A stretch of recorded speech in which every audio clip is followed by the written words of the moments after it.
আরব দেশের এক এলাকায় একজন ইহুদি মহিলা বসবাস করত। সে মারা যাবার পর এক ওলি ব্যক্তি স্বপ্নে দেখেন যে মহিলাটি বেহেশতে বিচরণ করছে। সে ঈমান এনেছিল কিনা সেটা কেউ জানত না।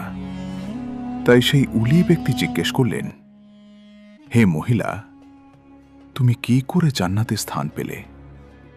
কারণ জান্নাত তো কাফিরদের জন্য নয়, তোমার তো জাহান্নামে যাওয়ার কথা।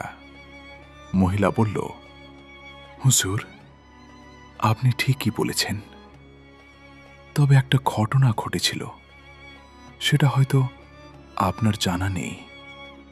আমার মামার মৃত্যুর পূর্বে যে রমাদান শরীফ মাস অতিবাহিত হয়েছিল, সেই রমাদান শরীফ মাসে আমি একবার বাজারে গিয়েছিলাম কিছু খরিদ করার জন্য।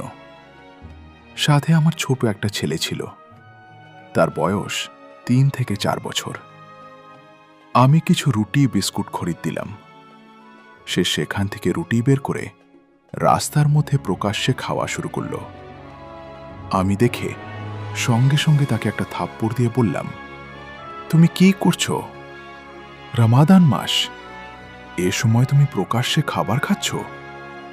যদিও আমরা মুসলমান নই, তবুও আমাদেরকে তাদের রমাদান মাসকে সম্মান করতে হবে, মনে রেখো। এটা বলে আমি তার হাত থেকে খাবারটি কেড়ে নিলাম এবং এলাকার উলিকে আল্লাহর জন্য মহব্বত করতাম।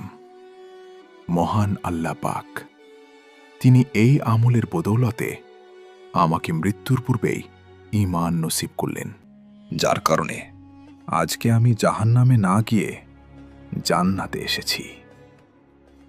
সুবহানাল্লাহ।